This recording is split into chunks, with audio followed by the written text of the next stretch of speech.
welcome to your Access Point to Washington. I'm Ayesha Tanzeem. President Barack Obama and his opponent Mitt Romney may have exchanged barbs during a debate on foreign policy Monday night, but in the end, their worldview sounded more alike than not. Let's listen. And when I'm president, we'll make sure we bring our troops out by the end of 2014. What I think the American people recognize is after a decade of war, it's time to do some nation building here at home. We're going to have to do more than just going after leaders and killing bad guys. Well, keep in mind, our strategy wasn't just going after bin Laden. We've created partnerships throughout the region to deal with extremism. In a post-mortem of that debate tonight, we'll discuss what America's role in South Asia looks like post-November 6th. Joining me in our Washington studios is Lisa Curtis, a South Asia expert at the Heritage Foundation. And in our New York studios, we have Michael Cohen, author and commentator on American politics and U.S. foreign policy. And with us on the phone from Islamabad is Tariq Fatmi, Pakistan's former ambassador to the U.S. Ladies and gentlemen, welcome to the show. And let me start in New York. Michael, you, for your book, have actually read a lot of presidential speeches. It sounded to me like the same person was sending the memo to both sides on the AFPAC policy. Did you catch any difference in their policy statements?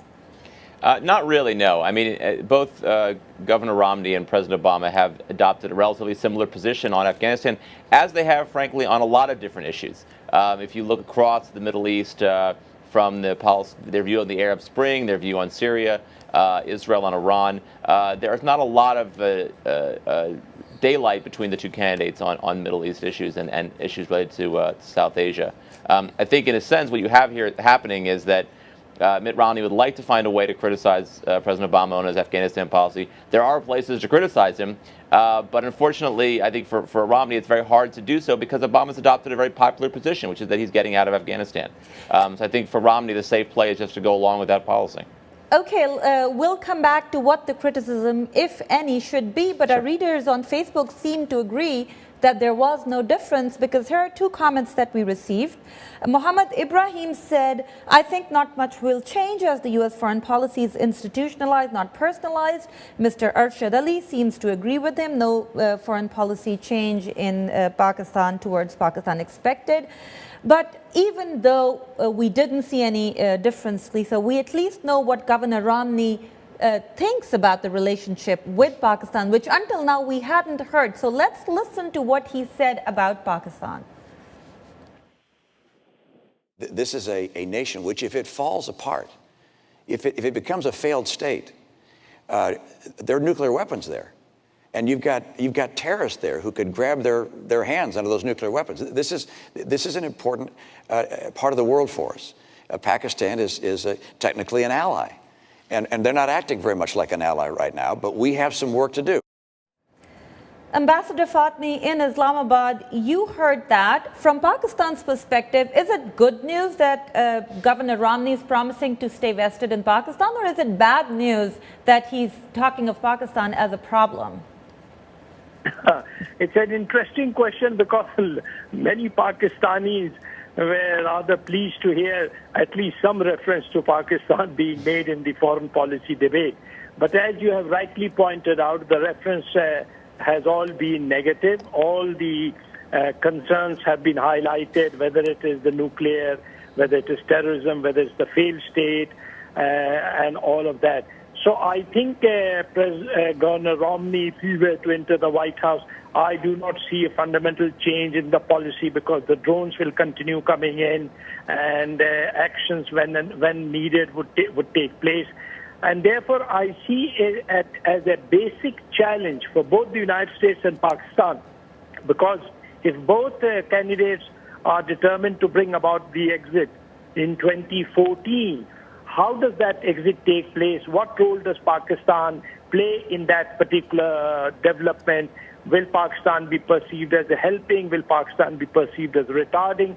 So I think we have major challenges and problems ahead of us, and there would be no reason for any Pakistani to feel that Governor Romney in the White House would mean any improvement in real terms as far as U.S.-Pakistan relations are concerned, as long as the core differences between the two sides, and we can talk about that later, are not resolved. And you did mention the drone. The drone policy seems to be very similar, Governor Romney's drone policy, as we see the current administration's drone policy. Let's actually listen to what Governor Romney says about drones.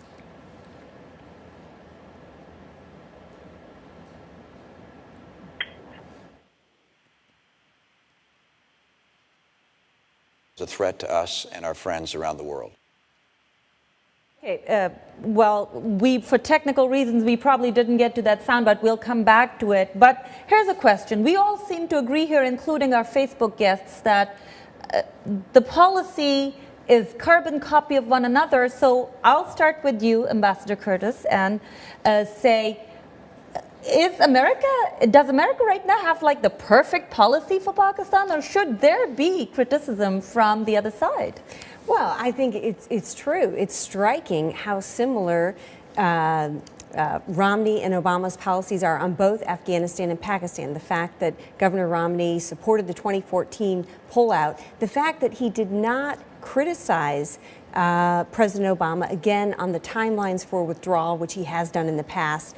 The fact that he did point out rightly that the Obama administration failed to reach a status of forces agreement with Iraq. And then what he could have done is he could have pointed out how disastrous that would be if such an agreement was not established with Afghanistan, and pointed out the importance of long-term engagement in Afghanistan, even as combat forces are withdrawing, that the U.S. will still have to be engaged militarily to some degree in Afghanistan. I think that's widely accepted in the U.S. So the fact that he did not criticize Obama on that failure to reach a SOFA, a status of forces agreement with Iraq, and then relate that to Afghanistan, I think was a missed opportunity in some ways. But on Pakistan, I tend to disagree slightly with Ambassador Fatemi in that I think Governor Romney came out very positive on Pakistan. The fact that he focused on how important it was to not allow the relationship to rupture.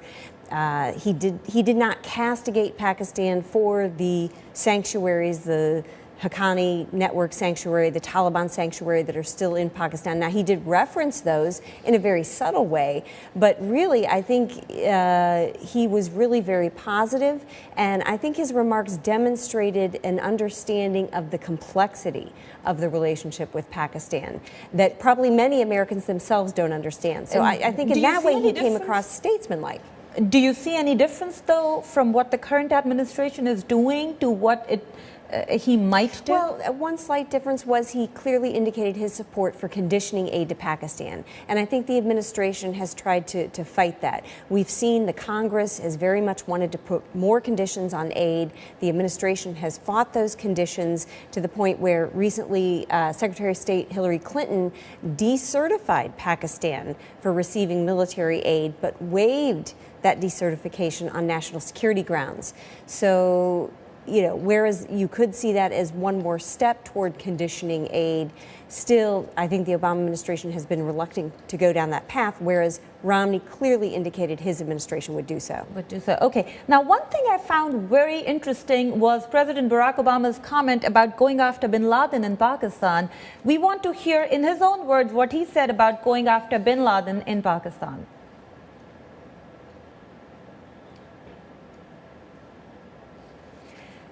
Okay, it seems like we're having some technical difficulty. We can't get to that soundbite, but I have it on paper.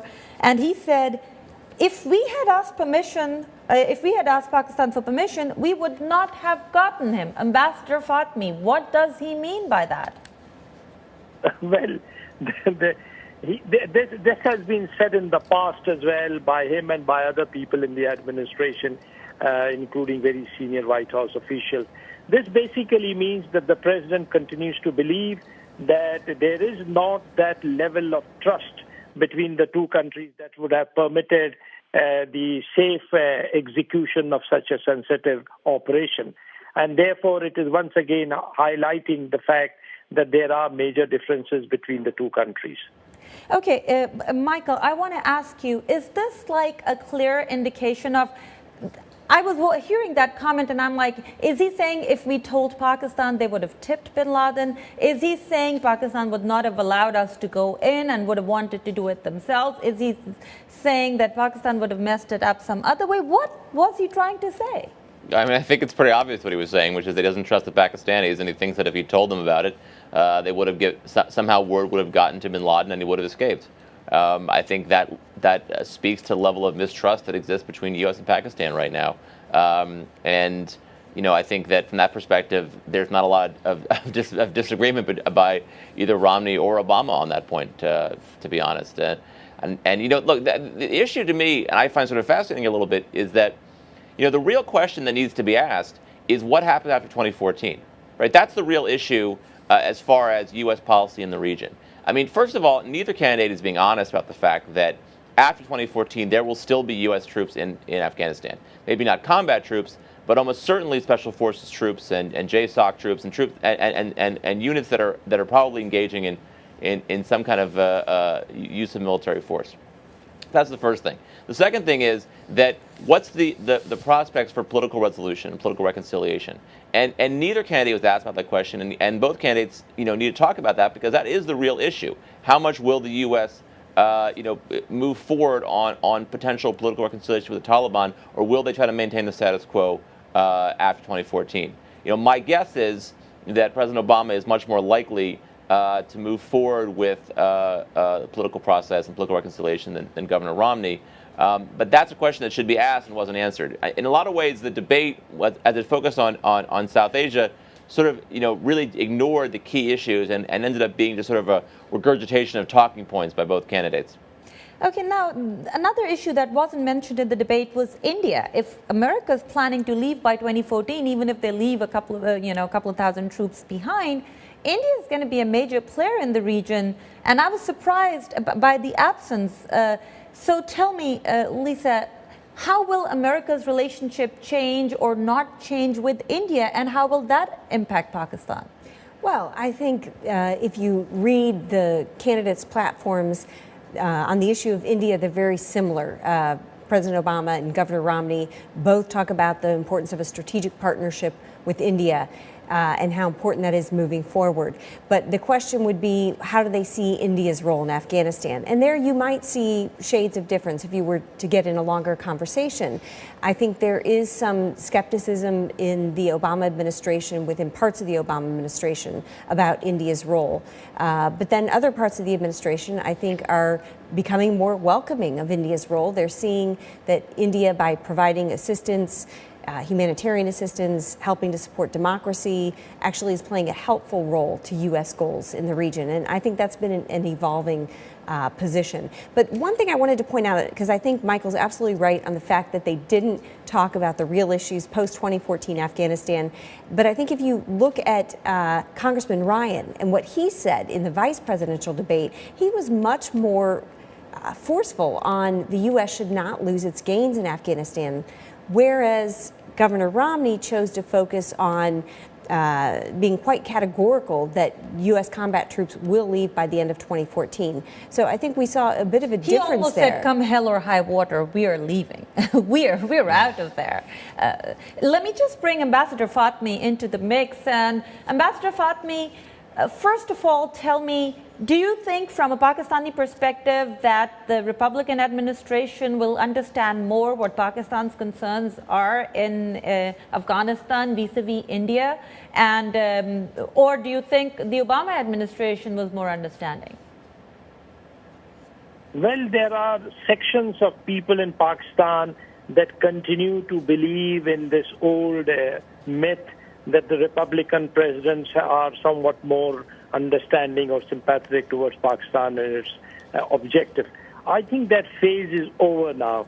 I think Michael stated, or Lisa, I forget, that as far as India is concerned, there is virtual unanimity. Both agree that there is a need to further enhance the strategic partnership.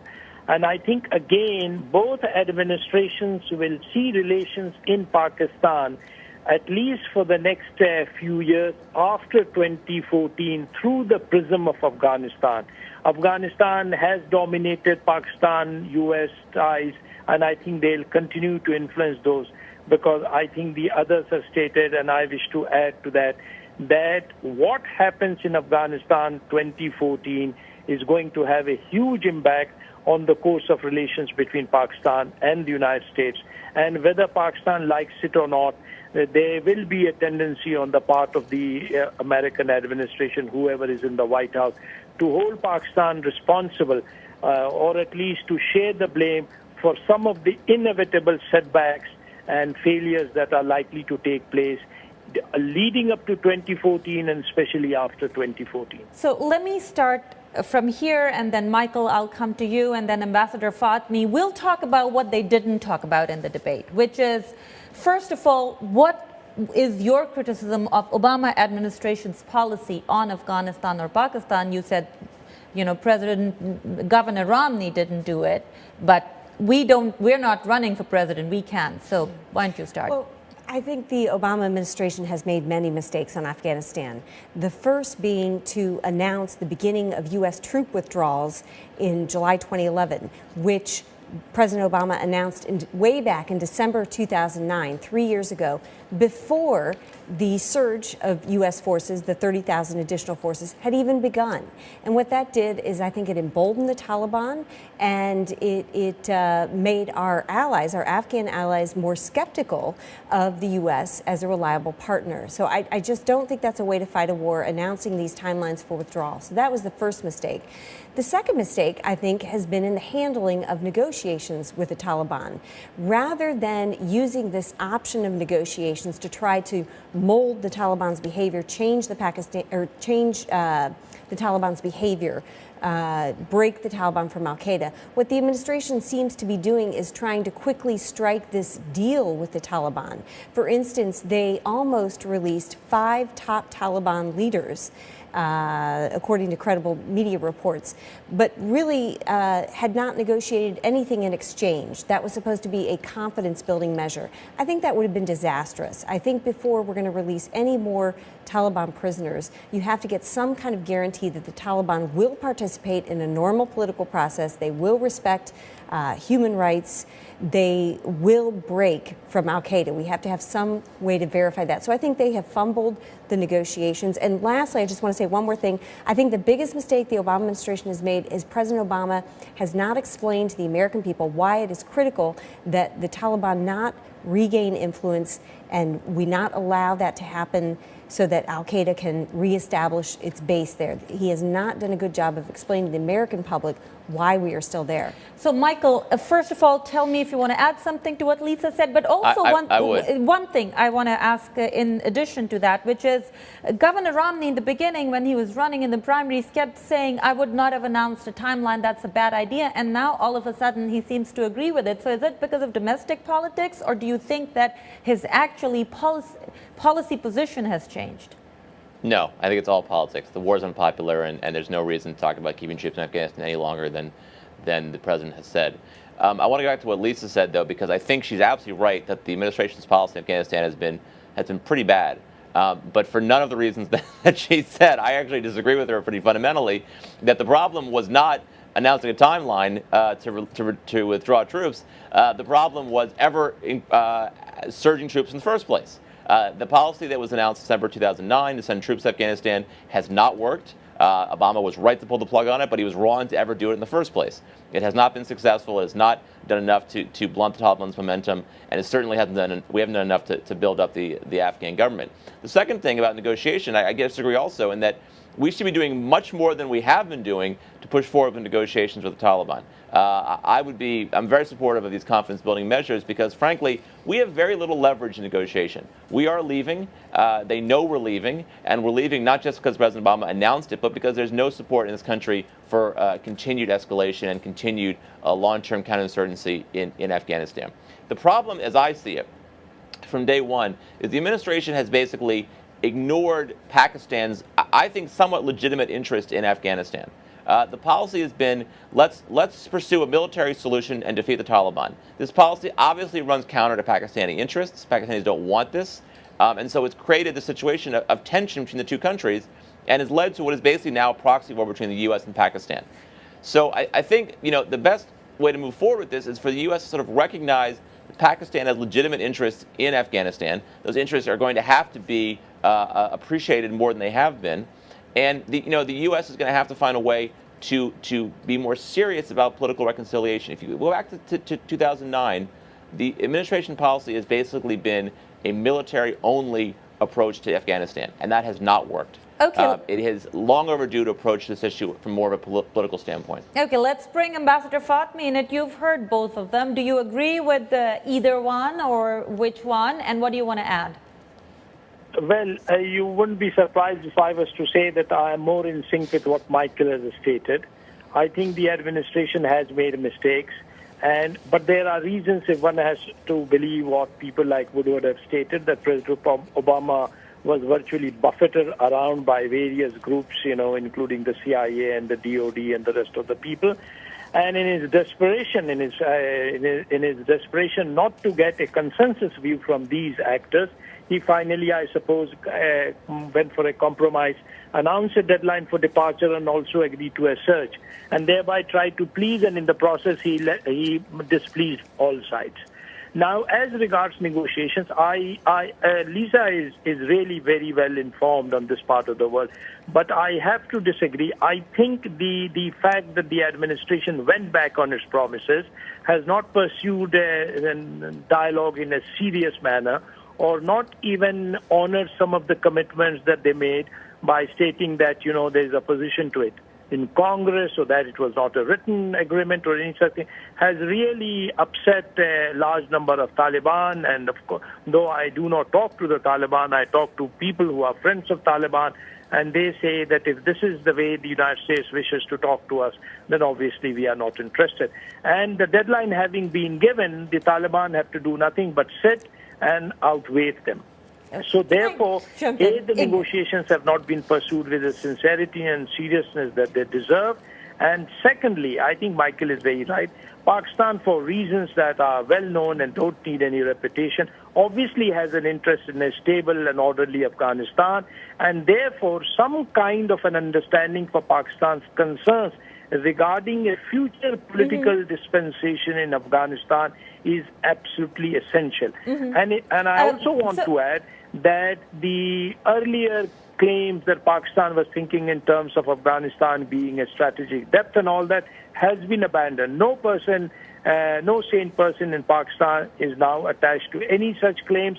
All Pakistan wants that Kabul should not have a government that is hostile to Pakistan, or that Kabul should not permit other powers in the region and outside to engage in policies that are perceived as inimical and harmful to Pakistan. Okay, Lisa, I know. We all agree that the U.S. and Pakistan have divergent goals in Afghanistan. That does not mean that the U.S. should simply cede its interest in Afghanistan to Pakistan's. We have an event that happened 11 years ago, the 9/11 attacks, 3,000 U.S. citizens killed on American soil, first time it's ever happened. The U.S. cannot simply just allow Pakistan to assert its interest in Afghanistan. That did not work. The biggest mistake the U.S. made in 1989 was turning its back on Afghanistan, turning its back on the region. But we saw what happened when it did that, and we simply could not afford to do that again. Yes, Pakistan has interest in Afghanistan, but so does the U.S. And the trick is to find how the two can come together to address both sides' mutual need. The U.S. need to not allow al-Qaeda to establish a safe haven there again, Pakistan's need to not have a hostile neighbor. And the problem has been that we have not seen Pakistan either take care of the terrorist sanctuaries or use its influence to bring these groups to compromise. And perhaps Pakistan does not have the power to bring these groups to compromise. But if that's the case, then the U.S. needs to rely, or the Pakistanis need to rely on the U.S. to help bring these groups to compromise, because that's the only way we're going to move forward. The U.S. simply can't allow the situation to go back to what it was in the 1990s. And believe me, a lot of Afghans fear when 2014 comes that the Taliban will be able to reestablish its influence and will have all the gains that have been made over the last decade lost. Michael? Let me make one little point here. I completely agree with Lisa that the issue for the U.S. is about 9/11, it's about less than 9/11 and more al-Qaeda. And and the continued existence of terrorist safe havens for al-Qaeda in Pakistan. So with that in mind, the problem is in Pakistan, not in Afghanistan. So it's critical for the U.S. to have as good a relationship as possible with Pakistan to pursue a counterterrorism agenda. The foolishness of the policy that we've moved forward with is that we are pursuing an approach in Afghanistan that antagonizes Pakistan, that makes it less likely Pakistan will cooperate with the U.S. on issues that are of much greater importance to the U.S. than the long-term future of Afghanistan. Okay. So, to my mind, the issue really has to be, if we want to focus on al-Qaeda and terrorism, we're taking the absolute wrong approach to doing so. Ambassador Fatmi, what Lisa Curtis says is U.S. cannot cede its own interest to Pakistan's interest. Where is that point where you bring the interests together, maybe not together, but balance them? No, well, she's right. America certainly and definitely has interest. But there are interests and there are interests. There is a qualitative difference in the interest the United States has in Afghanistan and the kind of interest. For us, it is virtually existentialist. We just cannot permit a situation where we have difficulties on both our eastern and western frontiers. And given the long and tortured history of our relations with Afghanistan, going right down to the earliest days of Pakistan's existence, Pakistan's concerns have to be addressed. And Lisa is right, the diplomatic ingenuity should be able to bridge these differences, provided there is a recognition in Washington that Pakistan has interest. And let me add that in the last few months, one does sense, recently Ambassador Grossman was here and other people have been coming here, and one sees a greater recognition that Pakistan does have an interest and those interests have to be seen, and that Pakistan also can play a positive role in bringing the Taliban about. It doesn't mean that Pakistan controls the Taliban. It doesn't mean that it can hand them over on a silver platter. Here's my question, Ambassador. If Pakistan does have a positive role to bring them to the table, why hasn't it done it so far? Why? Because there is no incentive to do so. Is there any reason why Pakistan should play that kind of role without some kind of an understanding with the United States as to what exactly would Pakistan's role be in the establishment of that political dispensation? And also, whether the others may like to mention it or not, but the growing Indian presence in Afghanistan is also a matter of concern to Pakistan. It's not that we are worried about Indian investment or Indian, loans or other interests in academic field. But definitely, there are large segments in the Pakistan military which are very concerned with the fact that the Indians are becoming highly influential in the areas. Okay, so we're coming towards the end. So before we get there, I want quickly, Lisa, you want to answer? Yeah, partly I would blame the Obama administration's lack of commitment to Afghanistan in bringing Pakistan along. I think when Pakistan heard that deadline, we'll begin pulling troops out in July 2011, when they heard that, also made them skeptical of the U.S. So the U.S. has failed to assert a strong vision for Afghanistan, and hopefully a new administration might do that.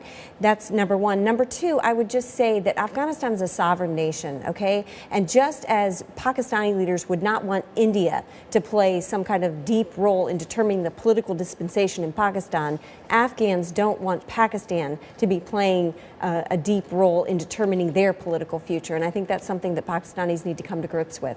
Very quickly, Michael, last word. Ambassador says there's no incentive for Pakistan. Do you think the U.S. can provide an incentive?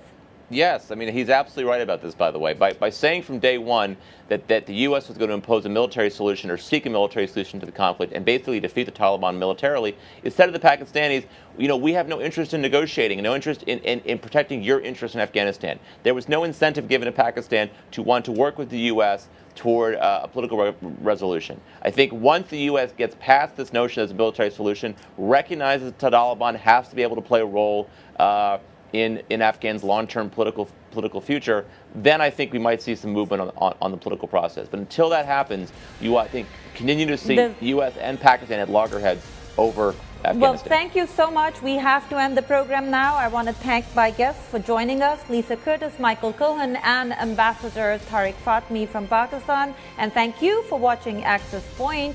Please join us on our Facebook page and leave comments about this show. Politics and U.S. foreign policy. And with us on the phone from Islamabad is Tariq Fatmi, Pakistan's former ambassador to the U.S. Ladies and gentlemen, welcome to the show. And let me start in New York. Michael, you, for your book, have actually read a lot of presidential speeches. It sounded to me like the same person was sending the memo to both sides on the AFPAC policy. Did you catch any difference in their policy statements? Not really, no. I mean, both Governor Romney and President Obama have adopted a relatively similar position on Afghanistan, as they have, frankly, on a lot of different issues. If you look across the Middle East, from their view on the Arab Spring, their view on Syria, Israel and Iran, there is not a lot of daylight between the two candidates on Middle East issues and issues related to South Asia.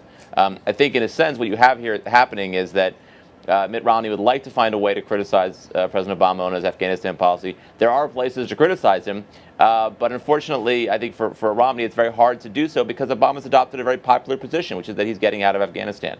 So I think for Romney, the safe play is just to go along with that policy. Okay, we'll come back to what the criticism, if any, should be, but our readers on Facebook seem to agree that there was no difference, because here are two comments that we received. Mohammed Ibrahim said, I think not much will change as the U.S. foreign policy is institutionalized, not personalized. Mr. Arshad Ali seems to agree with him. No foreign policy change in Pakistan towards Pakistan expected.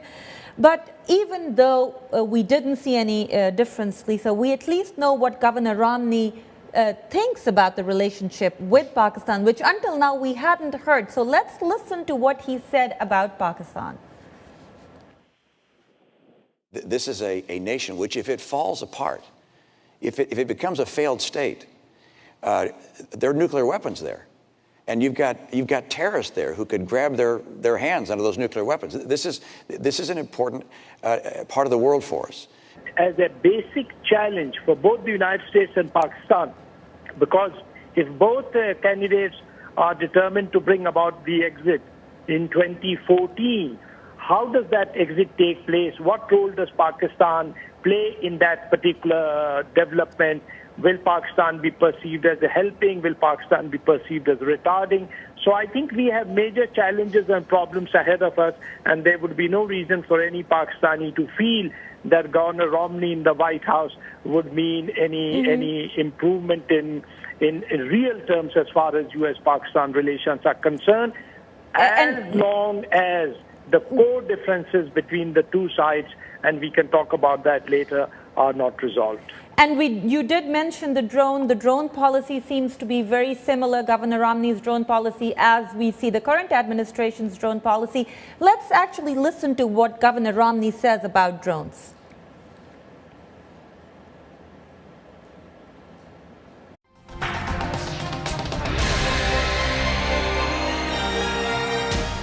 Hello and welcome to your Access Point to Washington. I'm Ayesha Tanzeem. President Barack Obama and his opponent Mitt Romney may have exchanged barbs during a debate on foreign policy Monday night, but in the end, their worldview sounded more alike than not. Let's listen. And when I'm president, we'll make sure we bring our troops out by the end of 2014. What I think the American people recognize is after a decade of war, it's time to do some nation building here at home. We're going to have to do more than just going after leaders and killing bad guys. Well, keep in mind, our strategy wasn't just going after bin Laden. We've created partnerships throughout the region to deal with extremism. In a post-mortem of that debate tonight, we'll discuss what America's role in South Asia looks like post-November 6th. Joining me in our Washington studios is Lisa Curtis, a South Asia expert at the Heritage Foundation. And in our New York studios, we have Michael Cohen, author and commentator on American politics. Pakistan is technically an ally. And they're not acting very much like an ally right now, but we have some work to do. Ambassador Fatmi, in Islamabad, you heard that. From Pakistan's perspective, is it good news that Governor Romney is promising to stay vested in Pakistan, or is it bad news that he's talking of Pakistan as a problem? It's an interesting question because many Pakistanis were rather pleased to hear at least some reference to Pakistan being made in the foreign policy debate. But as you have rightly pointed out, the reference has all been negative. All the concerns have been highlighted, whether it is the nuclear, whether it is terrorism, whether it's the failed state, and all of that. So I think Governor Romney, if he were to enter the White House, I do not see a fundamental change in the policy because the drones will continue coming in and actions when needed would take place. And therefore, I see a